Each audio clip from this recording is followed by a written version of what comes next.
Hello everyone, আমরা মাধ্যমিকের ABT test পেপারের কোশ্চেনগুলো সলভ করছিলাম। আমরা পেজ নাম্বার 32 কিন্তু এমসিকিউগুলো কিন্তু আমরা সলভ করে ফেলেছি। এবার নেক্সট কোশ্চেনগুলো আমরা দেখব, ঠিক আছে? এখানে কিন্তু শুধুমাত্র আমি কোশ্চেনগুলোর যে অপশন হবে সেটা দাগ দিয়ে চলে গেলাম তা কিন্তু নয়, কোন অপশনটা হবে, কেন হবে, তার ভিতরে যে ফিজিক্সটা কি, ডিটেলে কিন্তু আমরা আলোচনা করেছি, ঠিক আছে? মানে প্রত্যেকটা জিনিস আমরা কনসেপ্ট বুঝে বুঝে করেছি আমরা। তো সেই জিনিসগুলোই আমরা কন্টিনিউ করব। ক্লিয়ার হয়েছে? যারা ভাবছো যে আগে টেস্ট পেপার করব নাকি আগে বইটা ভালো করে পড়বো, দেখো বইটা তুমি তো পড়েছো মোটামুটি, এবার টেস্ট পেপারটা তুমি করলে একটা ধারণা পাবে যে কোন ধরনের কোশ্চেন আসছে, কোনগুলো বেশি ইম্পর্টেন্ট। হ্যাঁ, তুমি 10টা 12টা যদি সেট করো তাহলে তুমি বুঝতে পারবে যে কোন কোশ্চেনটা বেশি মানে রিপিট হয়েছে, মানে তার মানে বুঝবে সেটা কি বেশি ইম্পর্টেন্ট। বুঝতে পারলে? তোমাদের তো ডাব্লিউবিটিও বেরোবে, এই সে সব কিছু মিলিয়ে গুছিয়ে যখন তুমি করো তখন একটা কি তোমার ধারণা তৈরি হয়ে যাবে। তো তুমি কোশ্চেনগুলো সলভ করো এখন, ঠিক আছে? মানে যা যা তুমি টেস্ট পেপার পাচ্ছ, ধর তুমি এবিটি পেয়েছো, এবিটির কোশ্চেনগুলো সলভ করো।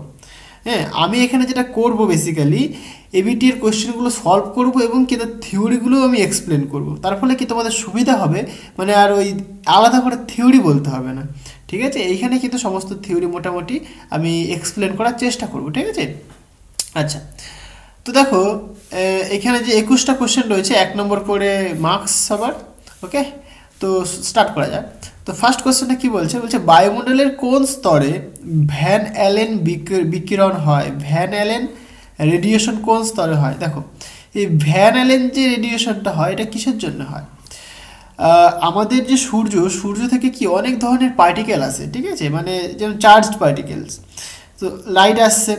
অ্যাকচুয়ালি এই ভ্যান অ্যালেন একটা কি, মানে ভ্যান অ্যালেন একটা বেল্ট যেখানে কি চার্জড পার্টিকেলসগুলো রয়েছে, ঠিক আছে? সে একটা স্তর, সেখান থেকে কোন মানে লাইটটা মানে বিকিরণ হয় কোন স্তরটা, মানে এটা কোন স্তরে হতে পারে? দেখো যেখানে চার্জ থাকবে, ম্যাগনেটের ব্যাপার চলে আসবে সেখানে, তাই না? ম্যাগনেটোস্ফিয়ার হবে, ঠিক আছে? এটা কি ম্যাগনেটোস্ফিয়ার হবে।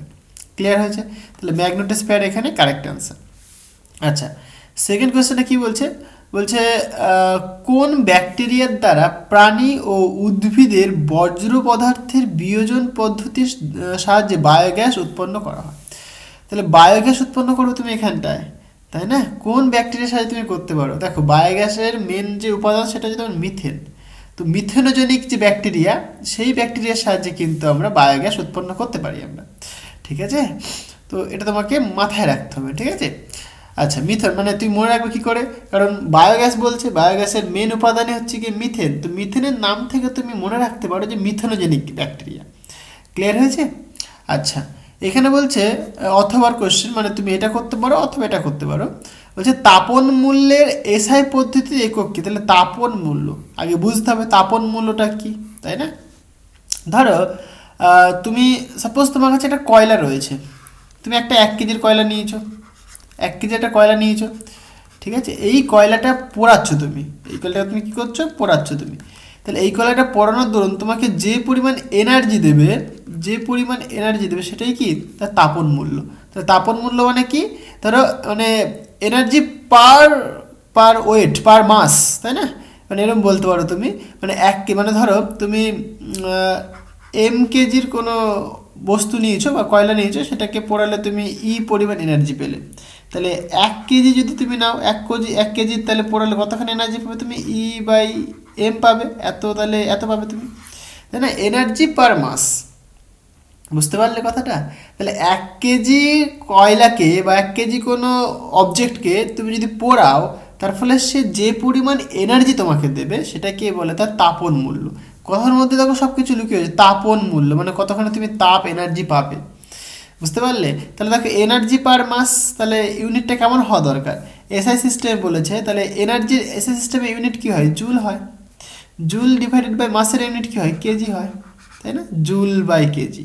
তাহলে জুল বাই কেজি তোমার কারেক্ট অ্যান্সার। আর বইতে আমরা দেখি এরকমও লেখা থাকে যে কিলো জুল বাই কেজি, এটাও আনসার হতে পারে, কোনো অসুবিধা নেই। বাট আমরা যদি একদম স্পেসিফিক যদি বোঝার চেষ্টা করি, ফিজিক্সটা যদি ভাবি, কিলোটা কিন্তু কোনো মানে কিলো জুল এটা কিন্তু কোনো এসআই বা সিজিএসের কিন্তু ইউনিট নয়, ঠিক আছে? কিলো একটা কি মানে তোমার দেখো যেরকম আমরা বলি না এটা তুমি বলতে পারো, কোনো অসুবিধা নেই, ঠিক আছে। যেরকম মিটার, তোমার এসআই সিস্টেমে হচ্ছে তোমার মিটার, ক্লিয়ার হয়েছে। আর সিজিএস সিস্টেমে তুমি কি বলবে, সেন্টিমিটার, সেন্টিমিটার, তাই তো সিজিএস সিস্টেমে। বাট এখানে আমি যদি বলি কিলোমিটার, তাহলে কিলোমিটারটা কিন্তু এসআই সিস্টেম নয় অ্যাকচুয়ালি, মিটারটা এসআই সিস্টেম। তাহলে কিলোমিটারটাকে আমরা লার্জ স্কেলকে আমরা একটা স্মল নাম্বার দিয়ে রিপ্রেজেন্ট করি আমরা, তাই না। মানে যেরকম ধর 100 মিটার, 1000 মিটার, এটাকে আমরা কি লিখি 1 কিলোমিটার, তাই না। মানে এই একটা বড় রাশি রয়েছে, সেটাকে আমরা একটা ছোট রাশি দিয়ে রিপ্রেজেন্ট করলাম, বুঝতে পারলে। তার জন্য আমরা কিলোমিটারটা ইউজ করি, এরকম জিনিসগুলো ইউজ করা হয়ে থাকে। তো এখানেও একই রকম জিনিসটা করেছে। ধরো তুমি মানে ধরো 1 কেজি কোনো একটা অবজেক্টকে পড়ালে যদি তুমি যত জুল, মানে যত জুল এনার্জি পাবে সেটাই তোমার কি তাপন মূল্য, বুঝতে পারলে। সেটাকে জুল পার কেজি বলতে পারো তুমি, জুল বা কিলো জুল পার কেজি বলতে পারো, কোনো অসুবিধা নেই। আচ্ছা, কিন্তু এটা বলাটা বেটার, ঠিক আছে। আচ্ছা, নেক্সট দেখো কি বলছে, বলছে স্থির উষ্ণতায়, তার মানে কি টেম্পারেচারটা এখানে কনস্ট্যান্ট থাকবে। উষ্ণতা মানে টেম্পারেচার, স্থির মানে কনস্ট্যান্ট, কনস্ট্যান্ট মানে কি টাইমের রেসপেক্টে সে ভ্যারি করবে না। কনস্ট্যান্টের ডেফিনেশন কি, মানে টাইম বেড়ে যাবে কিন্তু সেটা কিন্তু একই থাকবে, ঠিক আছে। আচ্ছা, বলছে নির্দিষ্ট ভরের মানে দেখো ভরটাও কিন্তু এখানে কনস্ট্যান্ট। হ্যাঁ, নির্দিষ্ট ভরের গ্যাসের পিভি লেখচিত্রের প্রকৃতি কীরূপ হবে। দেখো এইখান থেকে অনেক কিছু তোমাকে বুঝিয়ে দিই আমি। এখানে যেটা বলছে সেটা বয়েলের সূত্র, তাই তো। বয়েলের সূত্রে তোমরা পড়েছিলে যে উষ্ণতা আর যে ভর, মানে ভর যদি অপরিবর্তিত থাকে তাহলে স্থির উষ্ণতায় প্রেশার আর যে ভলিউম তার মধ্যে যে মানে ইনভার্সলি প্রপোর্শনাল হয়, সেটা তোমরা পড়েছিলে, তাই তো। তো সেটা হচ্ছে তোমার বয়েলের সূত্র। তাহলে বয়েলের সূত্রের মেন পয়েন্ট কিন্তু এগুলো, যে উষ্ণতাটাকে তোমার স্থির রাখতে হবে, ভরটাকে তোমার স্থির রাখতে হবে। যদি উষ্ণতা এবং ভর যদি স্থির না থাকে, মানে ভর যদি স্থির না থাকে তাহলে কিন্তু সেখানে বয়েলের সূত্র কাজ করবে না। ক্লিয়ার হয়েছে। তাহলে বয়েলের সূত্র কি বলছে, কত নম্বর কোশ্চেন ছিল, কোশ্চেন নাম্বার 3। সো 2 দাগে 3। তাহলে বয়েলের যে সূত্র বলছে, বয়েলের সূত্র, ওকে। বয়েলের সূত্র কি বলছে, তাপ মানে তোমার কি বলে ভর, মানে ভর মানে যদি অপরিবর্তিত থাকে, মানে ভর অপরিবর্তিত রেখে স্থির উষ্ণতায় ভর অপরিবর্তিত রেখে, হ্যাঁ, চাপ ভলিউমের সাথে কি মানে চাপ আর যে ভলিউম তাদের গুণফলটা কনস্ট্যান্ট হবে, ঠিক আছে। মানে প্রেশার ভলিউমের সাথে ইনভার্সলি প্রপোর্শনাল হবে, মানে ব্যস্তানুপাতিক হবে।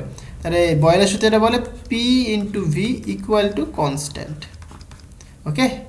এইটা তুমি পাও, P into V equal to constant. এবার দেখো, তাহলে তুমি প্রেশার আর ভলিউম এর মধ্যে তুমি এটা গ্রাফিক্যাল রিপ্রেজেন্টেশন দেখতে চাইছো তুমি, তাই তো। এক্স অ্যাক্সিস বরাবর তুমি ভলিউমকে দেবে, ওয়াই অ্যাক্সিস বরাবর তুমি প্রেশারকে দেবে। তাহলে এখান থেকে তুমি কি বলতে পারো যে ভাই প্রেশার ইকুয়াল টু তাহলে 1/v, মানে কনস্ট্যান্টকে তুমি সাপোজ কে দিয়ে লিখছো, k/v, এটা বলতে পারো তুমি, তাই তো। তাহলে প্রেশার ইকুয়াল টু k/v, এটা তুমি বলতে পারো। দেখো এটা কেমন গ্রাফ, এটা কেমন গ্রাফ হয়, গ্রাফটা এইরকম হয়, যেহেতু 1/a, তাহলে এইরকম গ্রাফ পাবে তুমি, এইরকম টাইপ গ্রাফ পাবে, ঠিক আছে। তাহলে এই যে গ্রাফটা, এইটাকে আমরা বলে থাকি সমষ্ণ গ্রাফও বলে থাকি। কারণ সমষ্ণ গ্রাফ কেন বলা হয়ে থাকে, কারণ দেখো এখানে টেম্পারেচার কিন্তু প্রত্যেকটা পয়েন্টে কনস্ট্যান্ট, মানে টেম্পারেচারটি কনস্ট্যান্ট, মাস তো কনস্ট্যান্ট থাকবেই, বাট মেন পয়েন্ট হচ্ছে তোমার কি টেম্পারেচারটা কনস্ট্যান্ট, মানে প্রত্যেকটা পয়েন্টে গ্রাফের প্রত্যেকটা পয়েন্টে কিন্তু টেম্পারেচার কনস্ট্যান্ট থাকবে, মানে ধ্রুবক থাকবে। ক্লিয়ার হয়েছে। তাই এটাকে আমরা সমষ্ণ গ্রাফও বলে থাকি। আর এর যে আকারটা, এই আকারটা কেমন আকার বলো তো, এটা রেক্ট্যাঙ্গুলার পরাবৃত্ত, মানে অ্যাকচুয়ালি কী বলে বাংলায়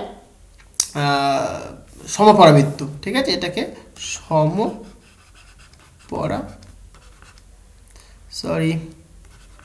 পরাবৃত্ত। ক্লিয়ার হয়েছে। আচ্ছা, তাহলে রেক্ট্যাঙ্গুলার হাইপারবোলা সমপরাবৃত্ত। আচ্ছা, তোমাকে কি কি অপশন দিয়েছে দেখো, অপশন তোমাকে দিয়েছে, আচ্ছা এখানে অপশন দেয়নি, ঠিক আছে, কোনো অসুবিধা নেই। প্রকৃতিটা কেমন হয় সেটা দেখতে বলেছে, তাহলে এইরকম শেপ হবে তোমার, ঠিক আছে। কারণ আমি এই রিলেশন থেকে দেখে বুঝতে পারছি যে এরকম শেপ হবে। ক্লিয়ার হয়েছে। আচ্ছা, এটাকে সমপরাবৃত্ত বা রেক্ট্যাঙ্গুলার হাইপারবোলা বলা হয়ে থাকে। নেক্সট কোশ্চেন দেখো। আচ্ছা, বলছে এসটিপিতে 22.4 লিটার আয়তনের কার্বন ডাইঅক্সাইড গ্যাসের অণুর সংখ্যা কত? একদম একদম ইজি কোয়েশ্চেন। যখন তোমায় এসটিপিতে 22.4 লিটার বলছে, 22.4 লিটার বলা মানে 1 মোলের কথা বলছে। 22.4 লিটার মানে কি? 1 মোল। 1 মোলে কতগুলো মানে অণু থাকে? অ্যাভোগাড্রো সংখ্যা অণু থাকে, তাই না? 1 মোলে অ্যাভোগাড্রো সংখ্যা অণু থাকে। তাহলে এই কথাগুলো থেকে তোমাকে বুঝতে হবে, যেহেতু 22 মানে তোমাকে 1 মোল বলে দিলে হয়তো তুমি বুঝতে পারতো যে 1 মোল মানে তো 1 মোলে ভাই পড়েছি অ্যাভোগাড্রো সংখ্যা থাকে 6.62, 6 মানে এটা 6.022 লেখে অনেকে, আবার 023ও লেখে, ঠিক আছে? যা খুশি, ইন্টু 10⁻23। এইটা তোমার অ্যাভোগাড্রো নাম্বার। ক্লিয়ার হয়েছে? তাহলে এটা কিসে থাকে? 1 মোলে থাকে। তাহলে 1 মোলে কতগুলো অণু থাকে? 6.023 ইন্টু 10⁻23 নাম্বার অফ অণু রয়েছে, মলিকিউল রয়েছে। ক্লিয়ার হয়েছে? আচ্ছা, এখানে আরেকটুখানি জিনিসটা বলে আমি, দেখো তাহলে 22.4 লিটার মানে 22.4 লিটার মানে 1 মোল। ক্লিয়ার হয়েছে? 22.4 লিটার আয়তন মানে তুমি বুঝবে যে 1 মোলের কথা বলছে। তাহলে 1 মোলে কতগুলো অণু থাকবে? অতগুলো অণু থাকবে। এবার এইখানে যে গ্যাসই বলুক না কেন, কার্বন ডাইঅক্সাইড বলুক, নাইট্রোজেন বলুক, অক্সিজেন বলুক, যা খুশি বলুক না কেন, সবার ক্ষেত্রেই ওই অ্যাভোগাড্রো সংখ্যাই পাবে তুমি। বুঝতে পারলে? এখানে কার্বন ডাইঅক্সাইড না বলে বললো হয়তো নাইট্রোজেন, বা হয়তো বললো শুধু অক্সিজেন, কিন্তু আনসার একই হবে। ক্লিয়ার হয়েছে? কারণ 22.4 লিটার বলেছে। তাহলে এর ক্ষেত্রে কিন্তু 1 মোল হবে। তাহলে 1 মোলে কতগুলো অ্যাভোগাড্রো সংখ্যা থাকবে? অ্যাভোগাড্রো সংখ্যা হচ্ছে তোমার, লিখে দিলাম 6.022 অথবা 23 ইন্টু 10⁻23। এটা তোমার অ্যাভোগাড্রো নাম্বার। ক্লিয়ার হয়েছে? আচ্ছা, নেক্সট কোশ্চেন দেখো, খুবই ইম্পর্টেন্ট একটা কোশ্চেন। বলছে কোনো তরলের প্রকৃত প্রসারণ গুণাঙ্ক ও আপাত প্রসারণ গুণাঙ্কের মধ্যে কোনটি তার একান্ত নিজস্ব ধর্ম? দেখো, তাহলে আগে বুঝতে হয় প্রকৃত প্রসারণ গুণাঙ্ক কাকে বলে, আপাত প্রসারণ গুণাঙ্ক কাকে বলে, তাই না? ধরো একটা মানে তরলের ক্ষেত্রে বলছে, তাই না? ধরো একটা তরল মানে কি, একটা পাত্র নিয়েছো তুমি, এই পাত্রের মধ্যে তুমি একটা তরল রেখেছো। সেই পাত্রটা তামার হতে পারে, লোহার হতে পারে, যা খুশি হতে পারে। এবার তুমি কি করলে? আগুন দিলে, নিচ থেকে তুমি হিট দিচ্ছ, আগুন দিচ্ছ, তাই তো? আগুন দিলে কি হবে? দেখো, তরলটা এক্সপ্যানশন হবে।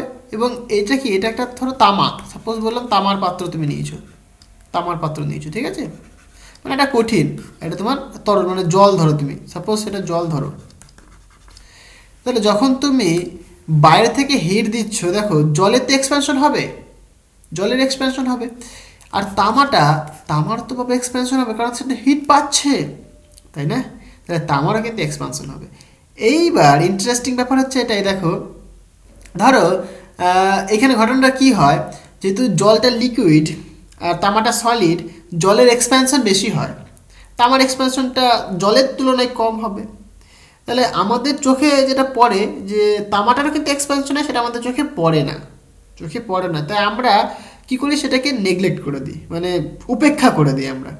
শুধুমাত্র কি আমরা জলের এক্সপ্যানশনটা দেখি আমরা। যখন শুধু তুমি জলের এক্সপ্যানশন দেখবে, তামার যে পাত্রের এক্সপ্যানশন যখন তুমি উপেক্ষা করবে, তখন তখন যে জল বা তরলের যে প্রসারণ হবে, সেটাকে তুমি বলবে তার কি? আপাত প্রসারণ গুণাঙ্ক। তার যে প্রসারণ গুণাঙ্ক কোইফিশিয়েন্টটা, এক্সপ্যানশন কোইফিশিয়েন্ট, সেটাকে তুমি বলবে অ্যাপারেন্ট এক্সপ্যানশন কোইফিশিয়েন্ট। ওকে, আপাত প্রসারণ গুণাঙ্ক। এইবার তুমি যদি এই তামার প্রসারণটাকেও এর সাথে ইনক্লুড করে দাও, মানে তামার প্রসারণটাকেও তুমি কনসিডার করছো এবং জলের প্রসারণটাকেও তুমি কনসিডার করছো, তার মানে কি? তুমি তার প্রকৃতটা দেখছো, তুমি একদম রিয়েলটা দেখছো। সেখানে তুমি কোনো অ্যাপ্রক্সিমেশন ইউজ করেন, তুমি সেখানে কোনো মানে উপেক্ষা করো না কোনো কিছু, পুরো রিয়েল জিনিস নিয়ে তুমি স্টাডি করছো, তাই না? তখন সেটাকে বলবো কি আমরা? তার রিয়েল এক্সপ্যানশন কোএফিসিয়েন্ট, ওকে, বা প্রকৃত প্রসারণ গুণাঙ্ক। আশা করি জিনিসটা বোঝাতে পারলাম। তাহলে দেখো, এই যে তরল পদার্থটা, ধরো সিম্পলি ভালো করে বোঝো, যখন তুমি হিট দিচ্ছ, তার মানে কি হচ্ছে? এক্সপ্যানশন হচ্ছে, এরও এক্সপ্যানশন হচ্ছে প্লাস এরও এক্সপ্যানশন হচ্ছে, দিয়ে সে এরকম বড় হয়ে গেল, মানে এরকম একটা বড় হয়ে গেল, মনে করো এরকম বড় শেপ হয়ে গেছে, জলটাও এক্সপ্যানশনে এরকম হয়ে গেছে। কারণ তুমি কি দেখছো এখানে? শুধুমাত্র কিন্তু তুমি জলেরটা অবজার্ভ করছো। যদি আপাত প্রসারণ গুণাঙ্কের কথা যদি বলি, যদি তুমি শুধুমাত্র এখানে জলেরটা অবজার্ভ করছো, বাট তুমি এইটার কিন্তু বললে না, মানে এর যে এক্সপ্যানশন হয়েছে তামাটা, তার কিন্তু কথা তুমি বললে না। তাহলে এইটা কিন্তু, এই যে তরলটার প্রকৃত মানে একদম অ্যাকচুয়াল কিন্তু নয়, এটা কিন্তু তার নিজস্ব ধর্ম নয়, তাই না কি? কারণ কি, এইটারও তো এক্সপানশন লুকিয়ে রয়েছে, সেটা তো তুমি বললে না। তাহলে এইটাকে তুমি কি করে তার নিজস্ব ধর্ম বলতে পারবে? আপাত পোষণ গুণাঙ্কটাকে তাহলে তুমি কি করে নিজস্ব ধর্ম বলতে পারবে? কারণ এই যে তামাটা ভাই, এরও তো প্রসারণ হয়েছে, তুমি তো সেটাকে ধরলেই না। ওর প্রসারণের জন্য তো কিছুটা আয়তন বেড়ে গেছে রে বাবা, তুমি কি সেটা ধরেছো? ধরনি। তাহলে তুমি সেটা তার নিজস্ব ধর্ম বলতে পারবে না।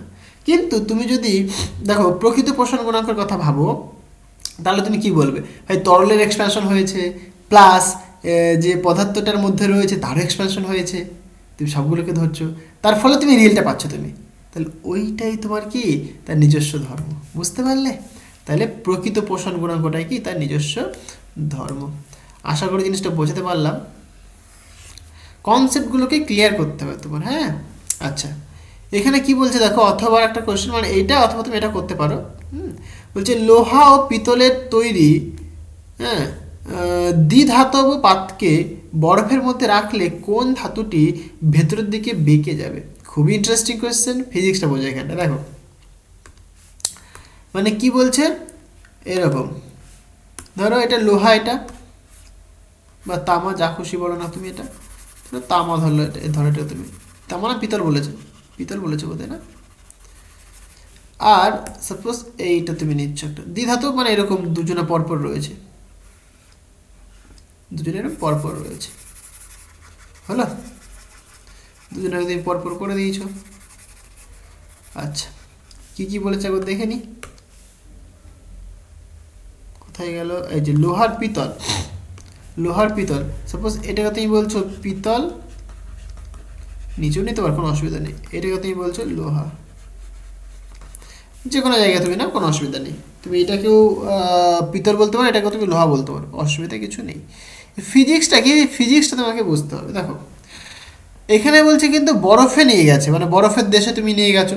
বরফের দেশে তুমি নিয়ে যাওয়া মানে কি, টেম্পারেচার কম। ধরো আমাদের নর্মাল যে টেম্পারেচারটা সাপোজ বললাম 30°C, এখন তো শীতকাল পড়ে গেছে, আরও কমে গেছে। সাপোজ আমি বলছি 30°C হচ্ছে আমাদের নর্মাল টেম্পারেচার, কিন্তু তুমি সেটাকে নিয়ে গেছো -10°C। তাহলে কি, অনেক কম টেম্পারেচার তুমি নিয়ে গেছো। তাহলে টেম্পারেচার যখন তুমি ডিক্রিজ করছো, তাহলে কি হবে? তাহলে এখানে কি কম্প্রেশন হবে, মানে কি তার সাইজটা ছোট হয়ে যাবে, চুপসে যাবে, তাই না? মানে টেম্পারেচার যখন তুমি ইনক্রিজ করো, মানে টেম্পারেচার যখন তুমি বাড়াও, তখন কি হয়, এক্সপ্যানশন হয়, প্রসারণ ঘটে, মানে সাইজে বড় হয়ে যায়, তাই তো? কিন্তু তুমি যদি টেম্পারেচার ডিক্রিজ করো, তাহলে কিন্তু সেটা সাইজে ছোট হয়ে যাবে, তার মানে কি, তার কম্প্রেশন হবে। ক্লিয়ার হয়ে যায় ব্যাপারটা?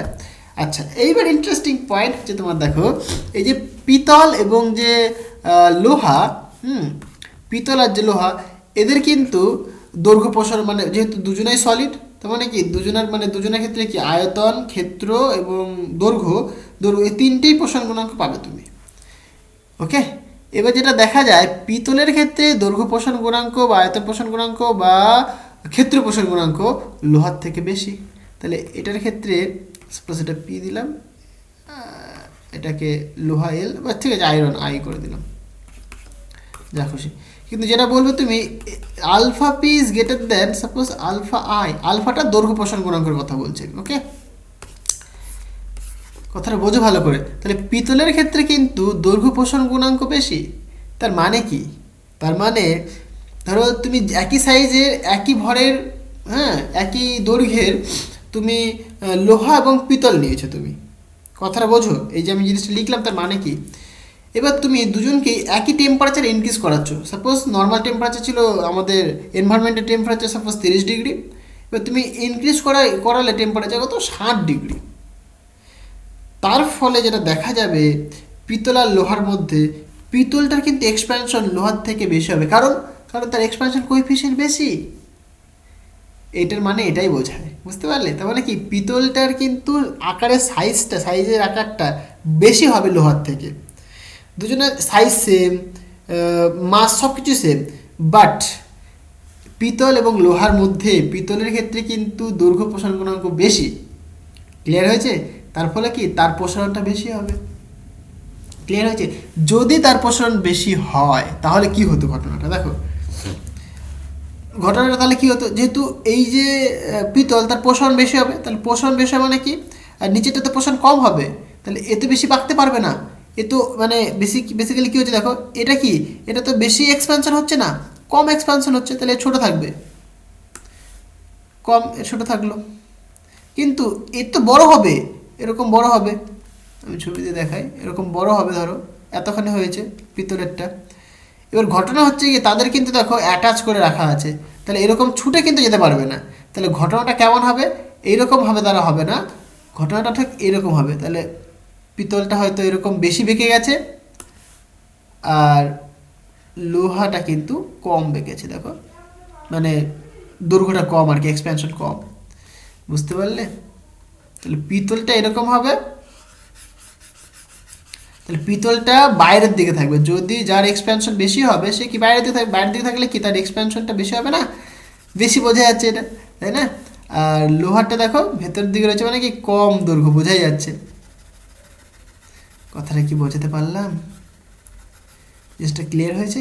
তাহলে কি লোহার ক্ষেত্রে কিন্তু কম এক্সপ্যানশন হবে, মানে পোষণটা কম হবে, তাই লোহাটা ভেতরের দিকে থাকবে, আর তামাটা পিতলটা বাইরের দিকে থাকবে। এটা কি টেম্পারেচার ইনক্রিজ করালে পরে, এটা কি টেম্পারেচার ইনক্রিজ করালে পরে, ঠিক আছে, ইনিশিয়াল টেম্পারেচার আর যে ফাইনাল টেম্পারেচার, মানে ফাইনাল টেম্পারেচার যদি বেশি হয়, মানে আমি যদি টেম্পারেচার যদি ইনক্রিজ করি, টেম্পারেচার সাপোজ ইনক্রিজ করেছে, তার ক্ষেত্রে এটা হবে। আবার আমাদের কোশ্চেনে বলেছে টেম্পারেচার ডিক্রিজ করিয়েছে, মানে বরফের দেশে নিয়ে গেছে, তাহলে ঘটনা কী হবে? দেখো, যে যত বেশি এক্সপ্যানশন হতে পারে, যেহেতু তার এক্সপ্যানশন কোইফিশিয়েন্ট বেশি, তার মানে কি সে তত বেশি কম্প্রেশন হবে। কথাটা কি বোঝাতে পারলাম? তাহলে কি তামাটা কিন্তু সবচাইতে তাড়াতাড়ি, সবচাইতে বেশি এক্সপ্যানশন মানে কম্প্রেশন হবে। তাহলে যদি তামাটা বেশি কম্প্রেশন হয়, লোহাটা যদি কম্প্রেশন কম হয়, তাহলে কি তামাটা এরকম হবে না? এটা মনে করো তামা, তোমার ওকে। তাহলে তামাটা এখন ভেতরের দিকে থাকবে, আর লোহাটা তোমার কিন্তু বাইরের দিকে থাকবে। কেন ওই যে বললাম, কারণ কি তামাটার এক্সপ্যানশন কি, মানে এখানে কি, এখানে কম্প্রেশনটা কি বেশি হবে তাড়াতাড়ি, মানে আগের ধরো এল ছিল, তাহলে এল থেকে কমে কি L-2 হয়ে গেছে, কিন্তু লোহার ক্ষেত্রে কিন্তু সেটা L- সাপোজ 0.5 হয়েছে, বুঝতে পারলে? তাহলে লোহার দৈর্ঘ্যটা বেশি থাকবে, তাহলে যে বেশি থাকবে সে ওপরে থাকবে। দেখো তুমি ফিজিক্যালি ভাবো, ওপরে থাকলে কিন্তু দৈর্ঘ্যটা বেশি থাকছে, তাই না? মানে কি দেখো, এ তো বেশি হয়ে মানে তাড়াতাড়ি মানে ছোটো হয়ে গেছে, তাড়াতাড়ি ছোটো হয়ে গেছে, তো এ তো ছোটো হতে পারছে না, তাহলে কি এর দিকটা বাকিয়ে দিচ্ছে, এদিকটা বাকিয়ে দিচ্ছে, বুঝতে পারে? তাহলে এটা হচ্ছে তোমার লোহা, এটা তোমার পিতল। ক্লিয়ার হয়েছে? তাহলে তোমার আনসার হবে কি, পিতলটা ভেতরের দিকে থাকবে, পিতলের বাঁকাটা কোন দিকে হবে, ভেতরের দিকে। এটা কি, এটাকে বরফের দেশে যখন তুমি নিয়ে গেছো তখন, মানে টেম্পারেচার যখন তুমি ডিক্রিজ করেছো, ঠিক আছে? জিনিসটা কি বুঝতে পারলাম? এটাই কিন্তু বলছে। তাহলে ভেতরে কোন ধাতুটি ভেতরের দিকে বেঁকে যাবে, ভেতরের দিকে কে বাঁকবে, তাহলে পিতল বাঁকবে, যেহেতু তুমি টেম্পারেচার ডিক্রিজ করিয়েছো। আচ্ছা, ক্লিয়ার হলো। 6 নম্বর কোশ্চেন দেখো, খুব ইম্পর্টেন্ট কোশ্চেন, বলছে চোখের দীর্ঘ দৃষ্টিজনিত ত্রুটি, দীর্ঘ দৃষ্টিজনিত ত্রুটি, এই কথাটার মানে কি সেটা তোমাকে বুঝতে হবে। হাইপারমেট্রোপিয়া, হাইপারমেট্রোপিয়া নামটার মধ্যে দেখো অনেকটা বড়, তোমাকে যদি ইংলিশ টার্মও বলে দেয় তাহলে তুমি বুঝতে পারবে যে নামটা বড়, তাই দীর্ঘ হবে। দীর্ঘ দৃষ্টিজনিত ত্রুটি, তার মানে কি ত্রুটি মানে মানে এরার রয়েছে, তাই না, মানে ভুল রয়েছে, মানে ইয়ে রয়েছে চোখে, মানে প্রবলেম রয়েছে, ডিফেক্ট রয়েছে। তার মানে কি দীর্ঘ দৃষ্টিজনিত মানে কি দূরের জিনিস সে ভালো দেখতে পায় না, বুঝতে পারলে? দূরের জিনিস তার একটু প্রবলেম হয়, তাহলে সেই সমস্যা দূর করতে কী ধরনের চশমা তোমাকে ব্যবহার করতে হবে? তাহলে চশমা তোমাকে পরতে হবে। তাহলে দেখো ঘটনাটা কি হয়, তুমি যদি একটুখানি ফিজিক্সটা দেখো, ধরো এটা তোমার চোখ, তাহলে চোখের মধ্যে তোমার কিন্তু একটা উত্তল লেন্স রয়েছে, রাইট? দীর্ঘ দৃষ্টি মানে ধরো এখানে তোমার অবজেক্ট রয়েছে, তোমার এটা রেটিনা, ওকে। তাহলে এখান থেকে অবজেক্টটা এইখানে আসলো, সমান্তরাল রশ্মি আসলো, সাপোজ সমান্তরাল রশ্মি আসলো, এসে মানে রেটিনা মানে কি যেখানে ফোকাস, তাহলে এইখানে এসে মিলিত হবে। একটা ভালো চোখ যদি হতো তাহলে রেটিনা এসে মিলিত হতো, কিন্তু ইন্টারেস্টিং ব্যাপার কি হয়, যেহেতু তোমার চোখটা ভালো নয়, মানে চোখে প্রবলেম রয়েছে, তাই সেটা রেটিনায় মিলিত হয় না, সেটা রেটিনায় মিলিত হয় না, রেটিনার কিছুটা আগেই মিলিত হয়ে যায়, ধরো রেটিনা আগে কিছুটা মিলিত হয়ে গেল, ঠিক আছে। আমি যদি ফিজিক্সটা বলি, আগে ধরো এরকম হলো যে পরেও হতে পারে, তাতে কোনো অসুবিধা নেই, আমার যেমন প্রবলেম, ঠিক আছে। তাহলে ধরো আগে মিলিত হয়ে গেছে আমার, ধরো আগে মিলিত হয়ে গেল আমার, তাহলে কি আমি তো দেখতে পাবো না, ঝাপসা দেখবো আমি। তাহলে সেটাকে দূর করার জন্য আমাকে কী করতে হবে, তাহলে আমাকে এটা আরেকটা লেন্স ইউজ করতে হবে, যে লেন্সটা ইউজ করলে পরে মানে ঘটনাটা বেসিক্যালি আগে হয় না, পরে মিলিত হয়। হ্যাঁ, ঘটনাটা পরে মিলিত হয়, এইখানটা মিলিত হয়। এবার তুমি ধরো এমন একটা লেন্স ইউজ করলে, যে লেন্স দিয়ে কী করলে তুমি এইখানে মিলিত হচ্ছিল, সেটাকে তুমি সরিয়ে এইখানে নিয়ে আসতে হবে তোমাকে। তাহলে তুমি কি করলে, যেহেতু দেখো উত্তর লেন্স কি করে, উত্তর লেন্স সমান্তরাল রশ্মিগুলোকে কী করে দেয়, কনভার্জ করে দেয়। মানে কনভার্জ মানে এক জায়গাতে, মানে কি বলে বাংলায়, অভিসারী রশ্মি করে দেয় না, মানে এক জায়গাতে মিলিত করে দেয়, কনভার্জ করে দেয়, ঠিক আছে। ডাইভার্জ মানে ডাইভার্জ হয়ে যাওয়া, ছড়িয়ে যাওয়া, অপসারিত হয়ে যাওয়া। আচ্ছা, তাহলে এইখানে হচ্ছিল প্রথমে, তাহলে তুমি আমার একটা লেন্স ইউজ করবে যার ধরুন কি সে আগে চলে আসবে। তাহলে উত্তর লেন্সের কাজই হচ্ছে গিয়ে সমান্তরাল রশ্মিগুলোকে কি কনভার্জ করে দেবে, মানে এক জায়গা থেকে মিলিত করা। এইখানে একটা উত্তর লেন্স ছিল, তুমি আরেকটা উত্তর লেন্স ইউজ করেছো, তাহলে এর ধরুন কী হবে, সে আগে এসে মিলিত হবে। তাহলে এই রশ্মিটা এইখান থেকে যেহেতু কনভার্জ হতে শুরু হবে, কনভার্জে এই গিয়ে এইখানে এসে মিলিত হবে। তার ফলে কি তুমি এখানে যদি মিলিত হয় তাহলে রেটিনায় পড়ে গেল, যে রেটিনায় পড়লে তুমি দেখতে পাবে, তাই না। এর জন্য কি, এটা দীর্ঘদৃষ্টিজনিত রোগ যেহেতু, তার জন্য কি তুমি দেখো উত্তর লেন্স ইউজ করেছো এখানে। সিমিলারলি আমাদের যদি মায়োপিয়া বলতো, মানে স্বল্প দৃষ্টিজনিত ত্রুটির কথা যদি বলতো, তাহলে সেখানে অবতল লেন্স ইউজ করা হতো। ক্লিয়ার হয়েছে, সেখানে অবতল লেন্স ইউজ করা হতো। স্বল্প দৃষ্টিজনিত রোগ মানে কি, সে কাছের জিনিস ভালো দেখতে পায় না, মানে তোমার যে নিকট দূরত্ব সেটা কত, সেটা 25 সেন্টিমিটার, মানে 25 সেন্টিমিটারে যদি কোনো অবজেক্ট রাখা হয় সে ভালো করে দেখতে পায় না, বুঝতে পারলে। 25 সেন্টিমিটার, আমাদের যাদের নর্মাল চোখ মানে ভালো চোখ, তাদের 25 সেন্টিমিটার রাখলে সে স্পষ্ট দেখতে পাবে। তার থেকে কাছে নিয়ে আসলে দেখো, তুমি নিজে দেখো 25 সেন্টিমিটার রাখলে আমরা দেখতে পাবো, তার থেকে কাছে আনলে চোখে জোর পড়ে এবং কি তুমি ভালো দেখতে পাও না। তো যাদের প্রবলেম থাকে, স্বল্প দৃষ্টিজনিত ত্রুটি থাকে যাদের, তাদের কি হয়, 25 সেন্টিমিটার রাখলেও সে ভালো দেখতে পায় না, আর একটু দূরে রাখলে তাদের ভালো দেখতে পায়। তাদের মানে নিকট দূরত্ব হয়ে যায়, সাপোজ 25 থেকে 27 হয়ে যায় তাদের, এবার আমাদের সেটাকে 25-এ আনতে হবে। তাহলে কী করতে হবে, সেখানে অবতল লেন্স তোমাকে ইউজ করতে হবে। লেন্স, অবশ্যই লেন্স, এখানে দর্পণ বলে দেবেন আমার, ঠিক আছে, লেন্স ইউজ করতে হবে। ক্লিয়ার হয়েছে? আচ্ছা, এগুলো তোমরা নিশ্চয়ই জানো, এখান থেকে তোমরা প্রবলেমও করেছো অলরেডি। আচ্ছা, কি বলছে দেখো এখানে, ক্ষুদ্র উন্মেষযুক্ত, এই কথাটা খুব ইম্পর্টেন্ট, তোমরা জানো কি না। উন্মেষ মানে তোমরা জানো, এই ধরো তুমি এটা দর্পণ নিলে তুমি, ঠিক আছে, এই যে এইটুকুনি, এটা এটা এটা যে এটার ভ্যালুটা কি, মানে প্রায় এর সমান হতে হবে, ঠিক আছে, উন্মেষটা খুবই ছোট হতে হবে। হ্যাঁ, আচ্ছা, ক্ষুদ্র উন্মেষযুক্ত দর্পণের উপাক্ষীয় রশ্মির আপাতনের ক্ষেত্রে ফোকাস দূরত্ব বক্রতা ব্যাসার্ধের মধ্যে সম্পর্ক কি হবে, কিছুই না।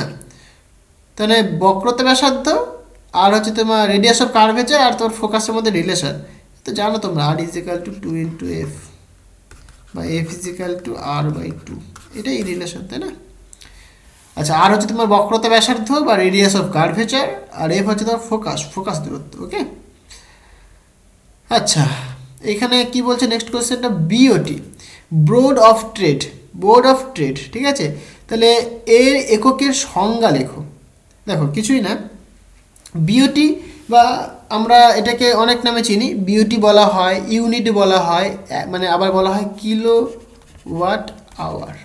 ওকে, এবার এটা কোথায় কাজে লাগে তোমরা সবাই জানো, এই যে বাড়িতে যে কারেন্ট চলছে, ফ্যান চলছে, লাইট চলছে, টিভি চালাচ্ছ তুমি, ঠিক আছে, এসি চলছে, ফ্রিজ চলছে, লাইট জ্বলছে, সমস্ত কিছু।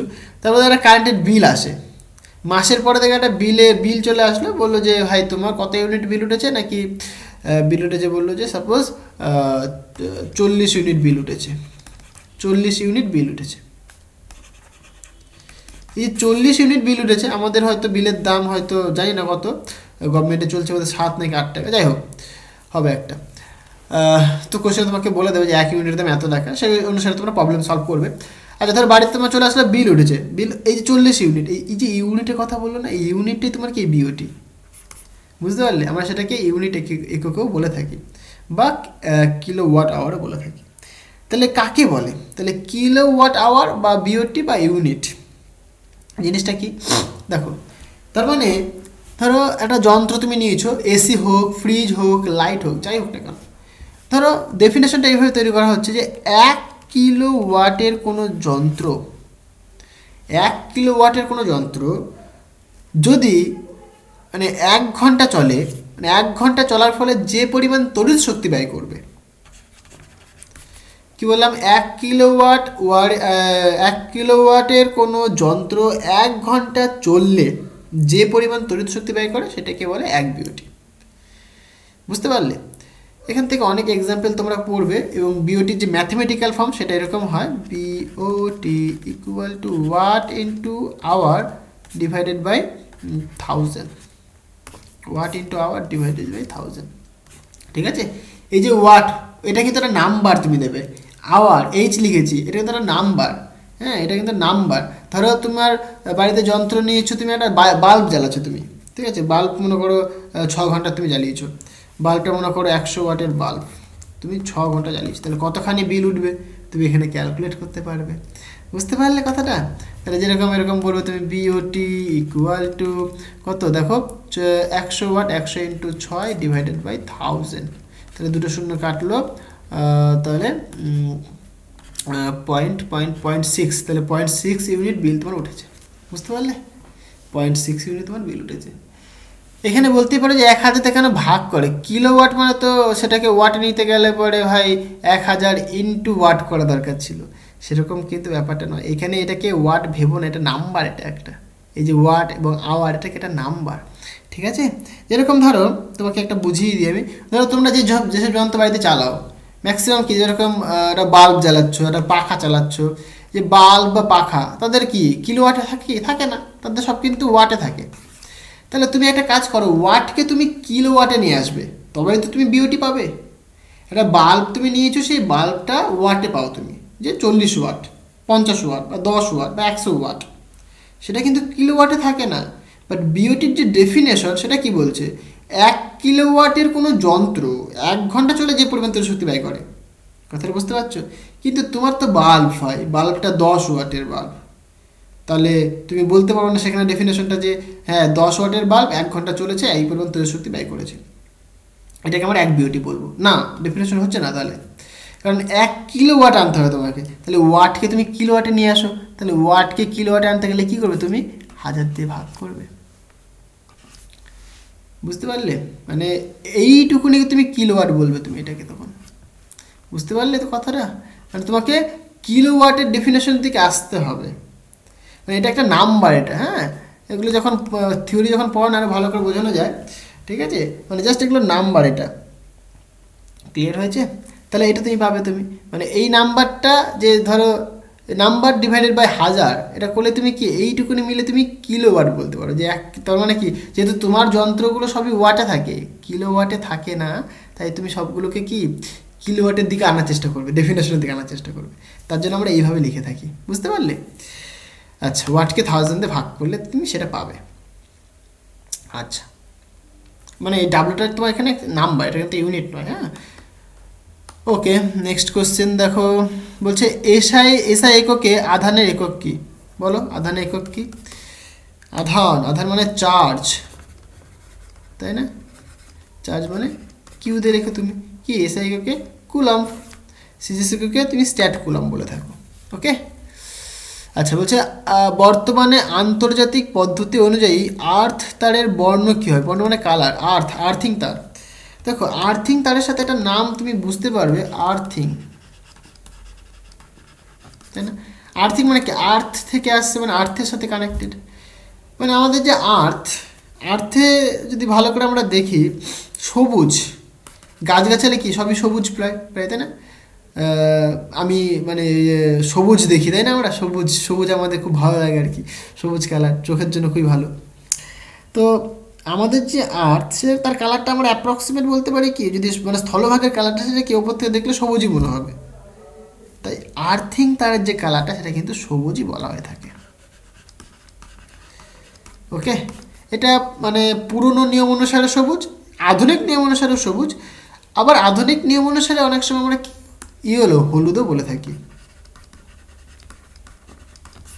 হলুদও বলে থাকি, ঠিক আছে? সবুজ বা হলুদ যাই লেখো না কেন একই উত্তর, কোনো অসুবিধা নেই।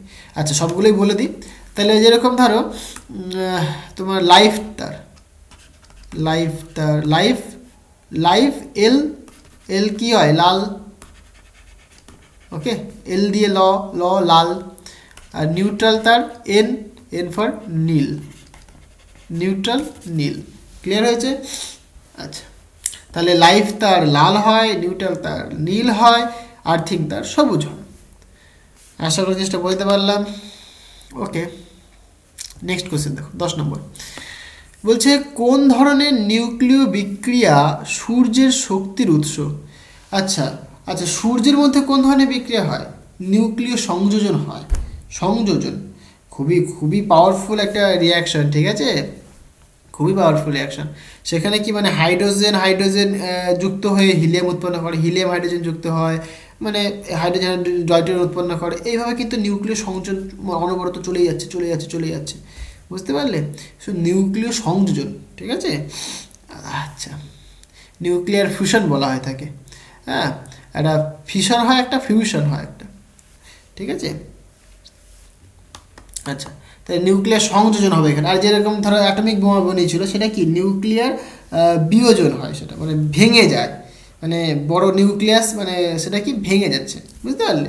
নিউক্লিয় বিয়োজন, বিয়োজন মানে ভেঙে যাওয়া, আর সংযোজন মানে যুক্ত হওয়া। তো সূর্যের মধ্যে সংযোজন হচ্ছে, সূর্যের মধ্যে হচ্ছে নিউক্লিয়ার ফিউশন। আর এমনি যে হাইড্রোজেন বোমা সেটা কি নিউক্লিয়ার ফিশন। ফিশন মানে বিয়োজন, ফিউশন মানে হচ্ছে তোমার সংযোজন। আচ্ছা, নেক্সট কি বলছে দেখো, বলছে কোনো পুরাতাত্ত্বিক বস্তুর বয়স নির্ধারণ করতে কোন তেজস্ক্রিয় মৌল ব্যবহার করা হয়? পুরাতাত্ত্বিক মানে কি অনেক পুরনো, মানে ধর মাটির মধ্যে 100 200 300 বছর আগেকার কোনো একটা অবজেক্ট, বস্তুকে মনে করো এটা ধরো একটা লোহার কিছু রয়েছে বা একটা কয়লার কিছু, যাই হোক না কেন একটা বস্তু নিচের মধ্যে রয়েছে, মাটির ভেতরে রয়েছে। তুমি মাটি খুঁড়লে, মাটি খুঁড়ে তুমি পেলে ওইটা, তুমি তার বয়সটা কী করে মেজার করবে? তুমি কোন তেজস্ক্রিয় মৌল দিয়ে তার বয়স মেজার করা? সেটা হচ্ছে তোমার কি কার্বন। হ্যাঁ, কার্বন, কার্বন 14, এইটা দিয়ে তুমি কি তার বয়স মেজার করতে পারবে। ক্লিয়ার হয়েছে? আচ্ছা, আচ্ছা, অতি দীর্ঘ পর্যায়ের মৌলের সংখ্যা কটি? অতি দীর্ঘ মানে একদম শেষের দিকে। যেরকম ধরো পর্যায় মানে ফার্স্ট পর্যায়ে যেরকম থাকে 2, সেকেন্ড পর্যায়ে 8, 8, 18, 18, 32, 32। অতি দীর্ঘ মানে একদম শেষের দিকে, অতি দীর্ঘ। ওকে, মানে 7 এবং 6 নম্বর পর্যায়ে। এবার দেখো এখানে অতি দীর্ঘ পর্যায়ে কটি থাকে মূল। এবার অতি দীর্ঘ মানে তুমি দুটোকেই ক্যান্সেল করবে তার কোনো কথা নেই, ঠিক আছে? মানে দুটোই অতি দীর্ঘ, অবশ্যই অতি দীর্ঘ অবশ্য। আবার কি এই 7 নম্বর যে পর্যায়ে, এখানে অনেক কিছু সম্পর্কে আমরা সঠিক ধারণা মানে নেই, আমাদের জানি না, আমরা এখন সঠিক ইনফরমেশন আমাদের কাছে নেই। তবে এই যে 6 নম্বর যে পর্যায়টা, সেটাকেই কিন্তু মানে অধিক হিসেবে ধরা হয়ে থাকে, কারণ এটা সম্পর্কে সমস্ত মানে ইনফরমেশন আমাদের আছে। বুঝতে পারলে? তো এটা আনসার হয় 32টা হবে। অতি দীর্ঘ পর্যায়ে কিন্তু 32টা করেই মৌল থাকে, ঠিক আছে? মানে কতটা করে মৌল থাকে? 32টা করে মৌল থাকে। 32টা রয়েছে, দুটো অতি দীর্ঘ রয়েছে, একটা ফার্স্ট একটা সেকেন্ড। 6 নম্বর পর্যায়ে 32টা, 7 নম্বরটায় 32টা, ঠিক আছে? তো 32টা আনসার লিখবে এখানে। আচ্ছা, পরীক্ষাগারে কৃত্রিমভাবে তৈরি একটি মৌলের নাম লেখো। দেখো ইউরেনিয়ামের পরে যেসব তৈরি হয়েছে সেগুলোই তোমার মানে পরীক্ষাগারে, মানে কৃত্রিম মৌল যেগুলো পরীক্ষাগারে তৈরি করা হয়েছে। যেরকম অনেক রয়েছে, প্লুটোনিয়াম রয়েছে তোমার, তারপর ওই আরেকটা আছে আমেরিকা রাশিয়া তৈরি করেছিল, যেটা মিলিয়ে মানে ওরকম নামের সাথে বলতে পারে, আমেরিশিয়া, এরকম ধরনের, ঠিক আছে? আমেরিশিয়া, তারপরে প্লুটোনিয়াম, নানাবিধ যেগুলো মানে ইউরেনিয়ামের পরে তৈরি হয়েছে, সেগুলোই মানে আমাদের পরীক্ষাগার গবেষণাগারে তৈরি করা হয়। বলছে জলে দ্রবীভূত হয় এমন একটি সমযোজী যৌগের নাম বলো। তুমি চিনি বলতে পারো, HCl বলতে পারো, NH3 বলতে পারো, ঠিক আছে? হাইড্রোক্লোরিক অ্যাসিড, এটা তোমার NH3, ঠিক আছে? অ্যামোনিয়া, এসব কিন্তু জলে দ্রবীভূত হয়। আচ্ছা, বলছে তড়িৎ বিশ্লেষণের সময় কোন শক্তি রাসায়নিক বিক্রিয়া ঘটানোর জন্য তাই, এত সিম্পল ব্যাপার। তড়িৎ বিশ্লেষণের সময় কোন শক্তি দেখো রাসায়নিক শক্তিতে কনভার্ট হচ্ছে। তড়িৎ বিশ্লেষণ মানে কি? তড়িৎ শক্তি।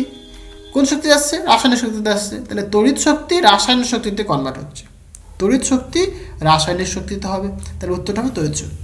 ওকে, যে জলের তড়িৎ বিশ্লেষণে ক্যাথোডে উৎপন্ন হয় কোন গ্যাস? তাহলে জলে তড়িৎ বিশ্লেষণে ক্যাথোডে উৎপন্ন হয় কোন গ্যাস? ওকে, জলের বিশ্লেষণ মানে কি? দেখো জলকে তুমি ভাঙো, H2O, এটা যদি তুমি ভাঙো তুমি কি পাবে? H+ পাবে, OH- পাবে, তাই তো? তাহলে H+, এটা তোমার ক্যাটায়ন, তাই না? ইলেকট্রন ত্যাগ করেছে আর ইলেকট্রন গ্রহণ করেছে, তাহলে এ ক্যাটায়ন, এ অ্যানায়ন। ক্যাথোডে কে যাবে বাবা? ক্যাথোডে ক্যাটায়ন যাবে, ক্যাথোড নেগেটিভ, তাহলে এটা ক্যাটায়ন যাবে, ক্যাটায়নকে ফুস করে আকর্ষণ করবে, তাই তো? পজিটিভকে আকর্ষণ করবে ক্যাটায়ন, সরি ক্যাথোড প্লেটটা কি নেগেটিভ হয়, তাহলে এ হচ্ছে তোমার পজিটিভ চার্জকে সে আকর্ষণ করবে, তাহলে ক্যাথোডে গিয়ে H+টা জমা হবে, হলো। এই জমা হয়ে কি করবে? সেখান থেকে হাইড্রোজেন উৎপন্ন করবে। এবার হাইড্রোজেন থেকে, এবার হাইড্রোজেন তো একা থাকতে পারে না, সে আবার কি আরেকটা হাইড্রোজেন নেবে, সেখান থেকে H2, মানে H2 গ্যাস উৎপন্ন করবে। তাহলে এখানে কি হবে? কোন গ্যাস উৎপন্ন হবে? H2 গ্যাস উৎপন্ন করবে। এবার H2 গ্যাস এর মধ্যে যদি তুমি জ্বলন্ত পাটকাঠি ধরো তাহলে কিন্তু সেটা নীল শিখায় জ্বলতে থাকবে। ওকে, তাহলে এখানে উত্তর হবে H2 গ্যাস। আচ্ছা, আশা করি জিনিসটা বোঝাতে পারলাম। নেক্সট কোশ্চেনটা কি বলছে? থার্মিল পদ্ধতি, এটা মেলাতে হবে। থার্মিল পদ্ধতি, অ্যামালগাম, বায়োপলিমার, পিভিসি। ওকে, এখানে দেখো থার্মিল পদ্ধতিতে যেটা হয়, থার্মিল এখানে আচ্ছা অ্যামালগামটা তোমার, অ্যামালগামে মার্কারি থাকে, তাহলে মার্কারি সংকর, তাহলে এটা হবে তোমার ডি অপশন, রাইট? আর থার্মিল এটা তোমার বি অপশন, লোহা। আর নিউক্লিক অ্যাসিড, আর পিভিসি, বায়োপলিমার তোমার একটা নিউক্লিক অ্যাসিড, এটা তোমার এ হবে। আর পিভিসি, হ্যাঁ, এটা তোমার ভিনাইল, এই নামের মধ্যে রয়েছে ভিনাইল ক্লোরাইড, ঠিক আছে? তাহলে এটা তোমার সি অপশন হবে। ক্লিয়ার হয়েছে? তাহলে এটা তোমার সি হবে। তাহলে এই হয়তো মিলাতে পারো এটা।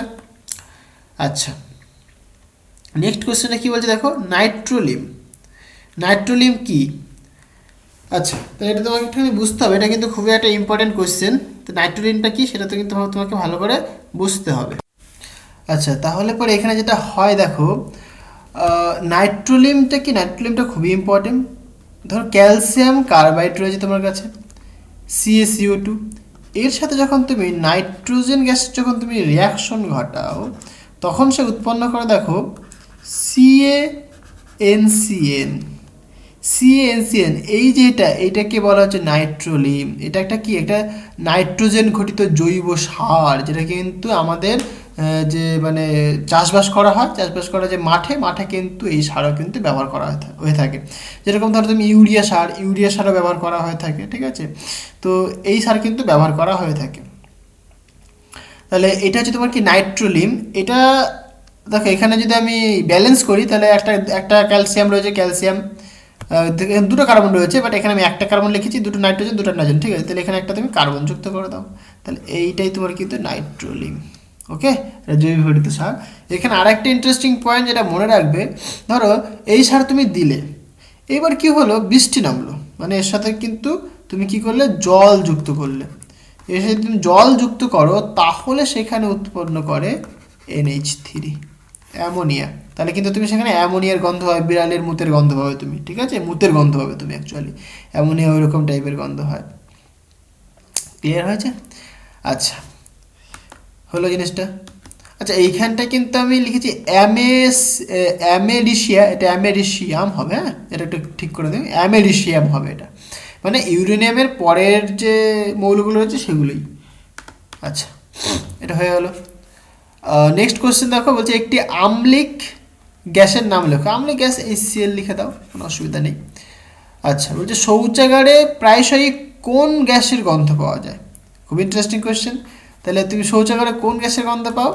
H2S। ঠিক আছে, হাইড্রোজেন সালফাইডের গন্ধ পাও, মানে এর গন্ধটা এরকম হয়, পচা ডিমের গন্ধের মতো হয়, পচা ডিমের গন্ধ। ঠিক আছে, পচা ডিমের গন্ধ যেমন হয় সেটাই তোমার কি হাইড্রোজেন সালফাইডের গন্ধ। আচ্ছা, ক্লিয়ার হয়েছে? নেক্সট কি বলছে, বলছে অ্যামোনিয়ার সঙ্গে কোন গ্যাসের বিক্রিয়ায় একটি কঠিন পদার্থ উৎপন্ন করে? অ্যামোনিয়ার সঙ্গে কোন গ্যাসের বিক্রিয়া? দেখো, অ্যামোনিয়া মানে NH3, এর সাথে যদি তুমি HCl গ্যাস, মানে দেখো দুটোই গ্যাস, অ্যামোনিয়া একটা গ্যাস, HCl একটা গ্যাস, দুটোই গ্যাস, মানে ধরো দুটো গ্যাস বেরোচ্ছে, দুটো গ্যাসকে পরস্পর যুক্ত করে দিলে, যুক্ত করে যেটা উৎপন্ন হয় সেটা হচ্ছে তোমার কি NH4Cl।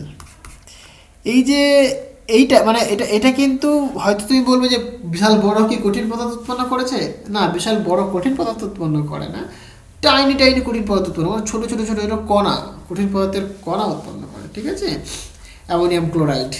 তাহলে এই যে এটা কিন্তু একটা মানে যেরকম তোমার একটা এক্সাম্পল দিয়ে বলি তাহলে তুমি বুঝতে পারবে। ধরো তোমার হ্যাঁ, ডাস্টার চকের গল্প যদি বলি আমরা আমরা আমাদের স্কুলে যেরকম হয় কি, যে ব্ল্যাকবোর্ডে লেখা হয়, ব্ল্যাকবোর্ডে কি একটা চক দিয়ে লেখা হয়, ডাস্টার দিয়ে সেইটা মোছা হয়। ডাস্টার যখন ঝাড়া হয়, ঝাড়ি মারলে কিন্তু সেখান থেকে প্রচুর পরিমাণে ধুলো বেরোয়, তাই না? ডাস্ট বেরোয়, অ্যাকচুয়ালি ডাস্ট পার্টিকেল, ডাস্টটা কেন বলে, মানে ওই ডাস্টগুলোকে মোছে তাই ডাস্টার বলা এটাকে। তাহলে অনেক ডাস্ট বেরোয়, সেটা কিন্তু একটা গ্যাসের মতো লাগে দেখতে, বাট তার যে পার্টিকেলগুলো সেগুলো কিন্তু ছোটো ছোটো ছোটো ছোটো কণা। এইটাও কিন্তু ঠিক সেই রকমই হয়ে থাকে, বুঝতে পারলে? ডাস্ট পার্টিকেল থাকে অ্যাকচুয়ালি। তো এই যে অ্যামোনিয়াম ক্লোরাইড সেটা পাওয়া যায়। আশা করি চেষ্টা বোঝাতে পারলাম, ক্লিয়ার হয়েছে? তোমাকে এইভাবে কিন্তু বুঝে বুঝে সমস্ত প্রবলেমগুলো করতে হবে। হ্যাঁ, প্রত্যেকটা জিনিসের পেছনে যে ফিজিক্স রয়েছে ফিজিক্সগুলো তোমাকে বুঝতে হবে, মানে সায়েন্সটা তোমাকে বুঝতে হবে। ওকে, তো আজকে এই পর্যন্তই থাক, দেখা হবে নেক্সট ভিডিওতে। আর তোমাদের যদি ভিডিওটা ভালো লাগে তো অবশ্যই একটা লাইক করে দিও, আর তোমার বন্ধুদের সাথে শেয়ার করো, অনেক অনেক বেশি করে শেয়ার করো। তো চলো, দেখা হচ্ছে নেক্সট ভিডিওতে। So thank you.